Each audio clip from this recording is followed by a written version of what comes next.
907, Sacramento Police to Unit 99. Are you in the clear? Unit 99 to KMA 907. Unit 99, Sergeant Guthrie, 909. In service and on the air. This is Sergeant Bruce Guthrie of Unit 99 at Headquarters, Police Department, City of Sacramento, California. My detail is to ride in Unit 99, our tape recorder-equipped radio car, and to respond whenever the dispatcher transmits a signal to one of our other units on duty somewhere in the city. At the scene, we make the recordings for this program. Now, to tell you more about Unit 99, here's our chief, James V. Hicks, Sacramento Police. Unit 99 is a regulation radio patrol unit of the Sacramento Police Department, cruising the streets with a tape recorder. Sergeant Guthrie is on duty and works for your protection, as every police officer does. He can and does make arrests. His orders are to respond to the radio call. You go with him, and what you hear is real. Police, criminals, victims, and witnesses are all real. And whether an arrest is made or the subject released, what happens is real. Make no mistake about that. Now to Unit 99 and Sergeant Bruce Guthrie on duty. Unit 8. The 211, Stockton and Fruitridge, the M&L liquor store. Check 8, KMA 907. Just had a 211 out in District 8. The liquor store. It's quite a ways out, but we better cover it.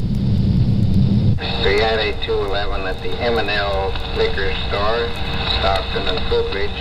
One suspect, WMA, about 32, subject wearing a light jacket, seen going west on Fruitridge, on foot.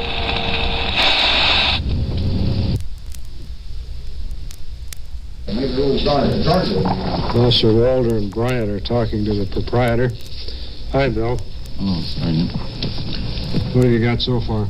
Well, we got an upset operator here. That's what you got. That's understandable. Would you mind telling us what happened, sir? Well, frankly, I don't know, other than the man came in here and he asked me if I was about ready to close, and I says, no, it's not for about an hour. And he said, well, that's good enough with me. Just hand over your paper money. Did he have a gun? He certainly did. One with a barrel about 2 inches long. I don't know what the caliber that it was. I said, don't you want any cash? And he says, no, just give me the paper money. He says, fold it up and put it in a bag. You tell whether it was a revolver or not? Well, not knowing guns too well, you could probably tell me better than I could. It had a snub nose on it about this long. Probably was an automatic then, Walter. He laid it right here with his hand on it, and he laid it down and pointed it toward me, and that's all there was to it. I give him the money, and I left a $5 bill in the till, which is still here. He didn't even question me. He just walked in and says, is there a back entrance here? And I said, well, certainly there's a back entrance. So he walked out. You see the door that's open right there. So he couldn't get out that way, so he took the other way. Of course, as he was going out, he jerked the darn phone off the hook. I see. He left the phone laying right there. He just pulled this off and he put it up to his ear, and then he grabbed this darn thing and then he went out there.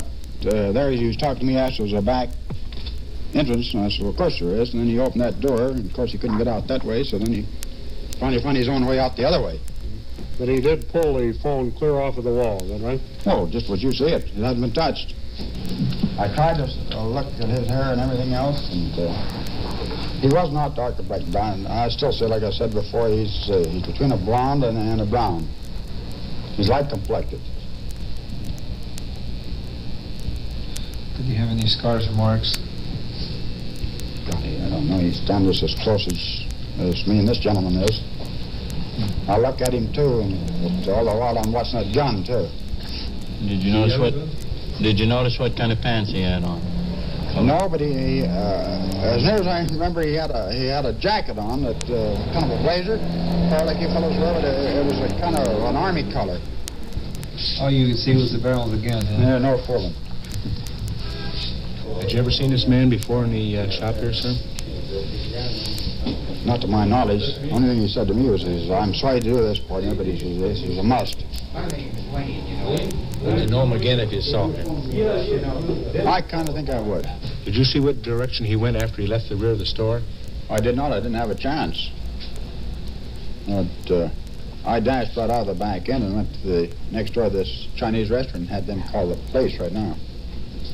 Say, Walter, did you go next door and check up on the other witness? Yes, Sergeant. We talked to Sam Fong. He's the owner of the Lamp of China Cafe next door.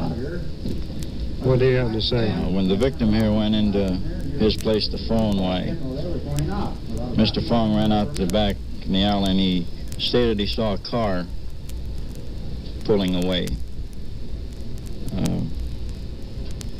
going north through the alley. Give you any description on it? He states it was too dark and he couldn't see very well. He could give us no description of the car. He couldn't even give us the color. Did he see how many people were in it? No, he says he couldn't see. It was too dark. He thinks there was only one. But he says he thinks there was only one in the car, though. Just the driver, then? Huh? Yes, just the driver. No way of knowing if that was actually the car that the stick-up man used, huh? No, we couldn't positively state that, Sergeant. How did you find out that the man was running west on Fruitridge? Well, when we talked to the proprietor next door here, we understood that he was running north on out of the alley, then turned west on Fruitridge. But we talked to him the second time, and he says he saw the car go out of the alley on Fruitridge. He didn't actually see the man on foot at all? No, it's just a little confusing there on his part. The first report of a crime is frequently the most important one. In this case, the officers were looking for a hold-up man who left the scene on foot. As it developed, however, there was a misunderstanding and the units should have been watching for an automobile. Let me emphasize also the importance of being observant. If you are ever confronted by a criminal, descriptions of appearance and mannerisms are invaluable to the police. We have a 940 with car 9 out by the junior college. They have found a building open. I believe it's the machine shop. There's a car parked near it that they believe might be connected with the buildings being opened. We're going to meet them and check it out.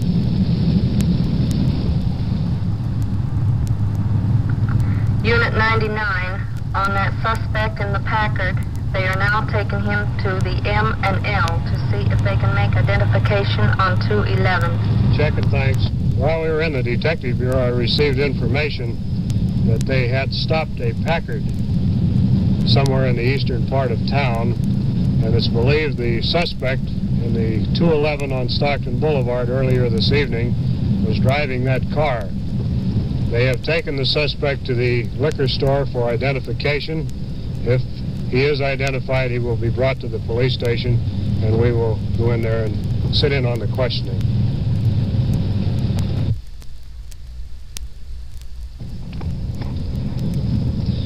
Unit 9 is standing by this building. The door is open. They have a man inside.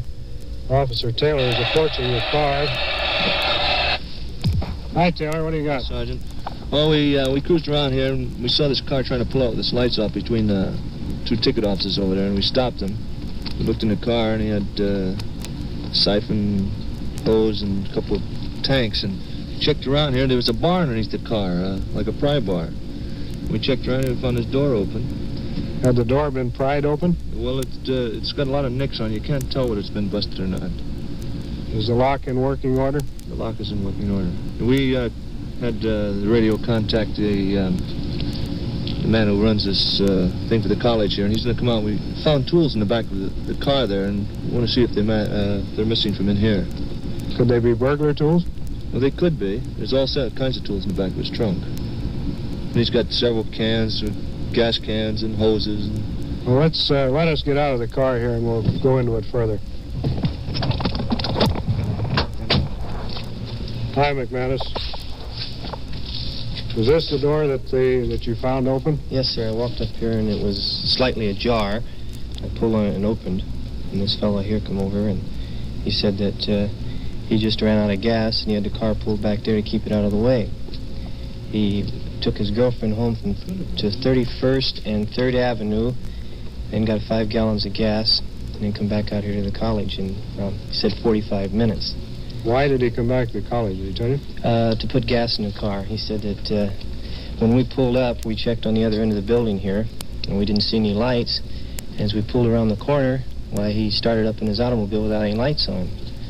We asked him how come that he was driving without lights, and he said he just started the car and he saw us, and that he didn't want to attract our attention, and that I didn't say that.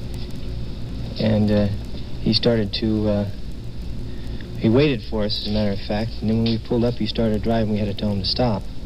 The subject states that he ran out of gas, and there's an all-night gas station within a block from here, and he states he went all the way over to behind Carl's driving to get gas because he walked his girl home. Was this the fellow, Taylor? Yes, sir, yes. Have you questioned him at all? We have. What do you got to say about this fellow? Well, I don't know. What do you mean? You want to tell the sergeant about it? About what? Well, you had parked out here, and why you walked all the way over there for gas? I went over and picked up my girlfriend this evening after work, after I had dinner. And we were just out driving around, and I drove around here. And as I got up to the edge of the building there, well, the car started acting funny. And I just started turning around here, and it ran out of gas, so I pushed it back in there, just so it'd be out of the way. And then I walked over to her place with her, lit her off, then I walked down to the, I think it's a Regal station down behind Carl's on Broadway there, and hitchhiked back from there. Did you take the can with you when you walked your girl home? Yeah. You carried a can with her, with you and the girl all the way over to her house, a 5-gallon can, and then you filled it full of gas, of 5 gallons. Yes. Then you brought it back here. Not just 1, but 5 gallons. That's right. No, that doesn't sound like a very good story to me. Why doesn't it? Because it's not logical. What were you actually doing here by this building? I wasn't by this building. I was over there, just behind where the car's parked now. It still isn't logical. You're close to a building, the door is found open, there's a pry bar found under your car, there's tools found in the back. Where'd the tools come from? Those are my tools. I bought them from where I work. What kind of tools are they? They're automotive tools. They're all automotive tools? Yeah, they're socket wrenches, pliers, brake pliers, screwdrivers. Here comes the man who runs the place. Have you ever been in trouble? No, I haven't. Never been arrested? Never. How old are you? 19. I see they're checking the back of the car. Did you find anything that could possibly have come from your building? I don't know about the auto shop, but I didn't find anything from the machine shop. Taylor, do you find any initials on any of those tools? Just a minute, I'll check on this here.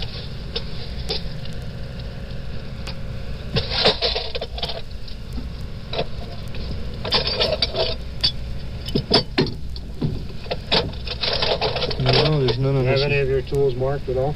No, I don't. There's no initial. Mechanics, as a general rule, mark their tools, don't they? Well, I'm not really a mechanic. I just do my own work. What are you going to do with this fellow now? Well, we'll wait till the instructor of the automotive shop, he knows what all the equipment is in here. We'll have him check out the equipment in the car there and see if any of it matches here. If not, we'll have to let him go because got nothing to hold him on. There's a form you fill out in a case like this, isn't there? Oh, we got the interrogation card I fill on him, and we've already filled that one out in case we are doing a... What's the purpose of that? Well, this is in case this fellow ever turns up in a situation similar or anything like this. We'll have his name and known what he was doing in here before. And that card is also run through B of I, isn't it? Yes, it is. It's checked against his record. If he has a record, then they'll find it there. Okay. I'm sure you will agree that there was some basis for the officer's belief that this man had stolen gasoline from another car. His account of his actions was not logical, but there was nothing to indicate that the machine shop had been entered and the suspect was released. Unit 99. 99, go ahead.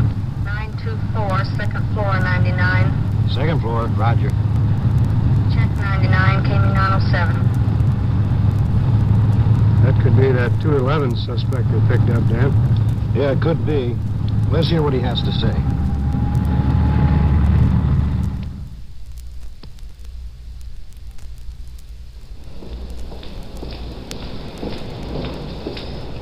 Hello, Oaks and Fox. I just got a 924 to come up here. What do you have? Oh, we got these two boys they picked up out in front of that M&M liquor store shortly after the L&M liquor store had been held up. So we're going to have a little chat with them. I wanted to talk to you a little bit about your actions the other night out there. We had a stick-up at the M&L liquor store. And the guy out there kind of thinks you're one of the guys that's involved in it. Maybe not so much you as your partner, but he thinks you were the man who was driving the car. What do you got to say about it? I didn't have anything to do with it. I was never near the joint. Can you give us a little account of your time prior to that robbery? Well, I was down 6th Street, around a few bars down there. I met this friend of mine and borrowed his car. I had to go out and to borrow some money from another friend of mine out in the club out here. When you left uptown, do you know what time it was? Well, I think it was about 10 or 10:30 around there. About 10 or 10:30 when you left uptown? Positively, no, but I was around drinking, you know. I don't remember exactly. Where did you go then after you left uptown? I went down J Street, stopped in one liquor store, got a couple of cans of beer. I don't remember which one it was. And then we went out and finally wound up going down Stockton Boulevard. And stopped at this one, the M&M there, and got 2 more cans of beer. How come that you denied being out the M&M? Oh, when all the policemen drove up and pulled us over the curb and jumped out and started talking about the liquor store, something being robbed out there, naturally I ain't going to admit I wasn't near any liquor stores. Yeah, but that wasn't a liquor store that was held up. This was another liquor store. They didn't tell me where it was at. They asked you if you were out in front of the M&M liquor store, and you said no. You couldn't have been there. Well, that's what I said. I wasn't going to admit nothing right then. The clerk out the store got the license number of the car. That's why you were picked up. I didn't know anything about that. The M&L was the one that you started talking about later, wasn't it? The M&L is the one that was held up, but the M&M is the one where you were parked in front of the store out there. And Jimmy went in, got a couple of cans of beer, and come back out. How long have we known this friend of yours that was with you? Knew him up at the joint. You knew him in the penitentiary? Sure, I knew him up there. Folsom? Yeah, Folsom. Whose car was it you were in out there? Oh, just a friend of mine. Friend of you? That's right. How long had you had the car prior to being arrested? Part of that day before I borrowed it from him, and then this afternoon I borrowed it again. You borrow it quite often, do you? Oh, the guy just got out of jail a while back. I got it out of, give him the money to get it out of the parking lot with.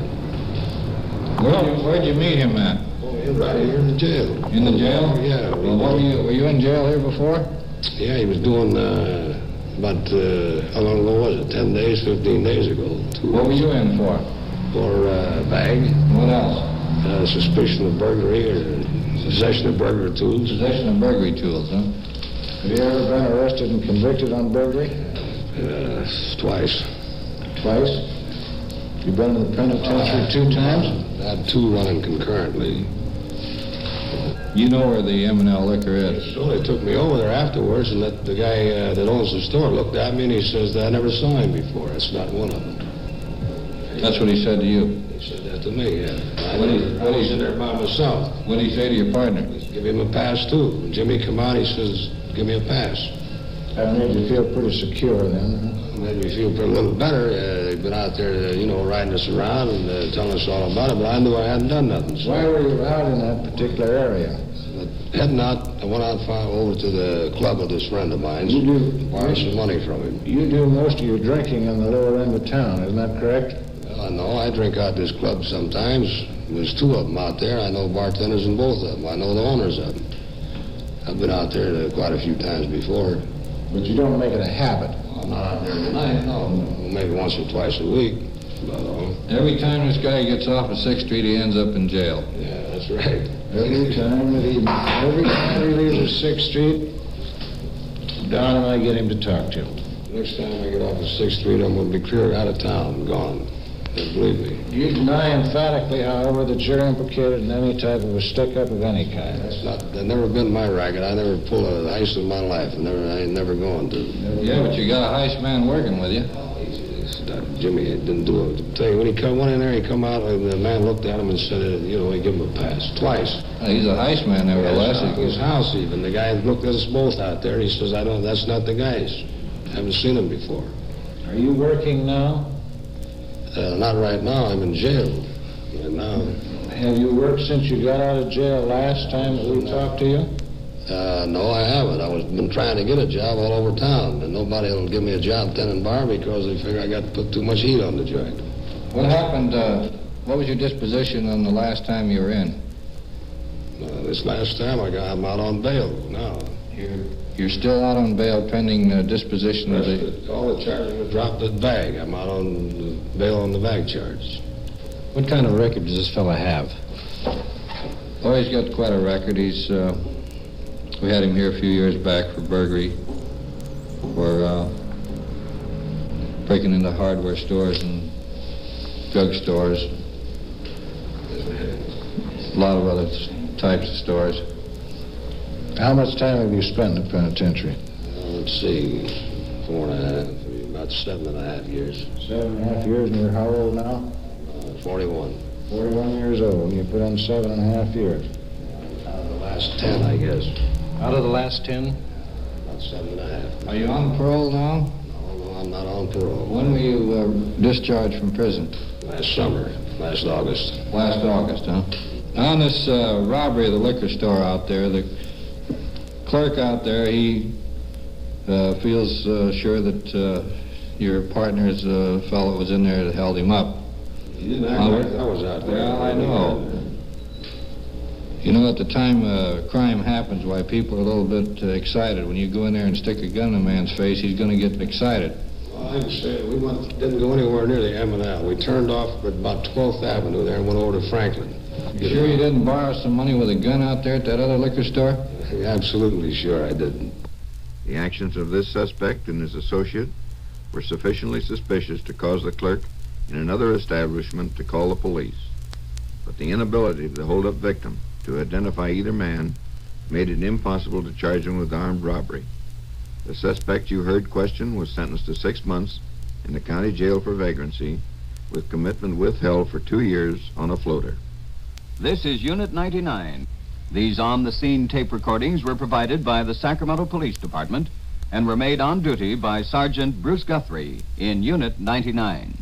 Your host is Chief James V. Hicks of the Sacramento Police Department. KMA 907, Sacramento Police. Unit 99, are you in the clear? Unit 99 to KMA 907. Unit 99, Sergeant Meredith, 909, in service, on the air.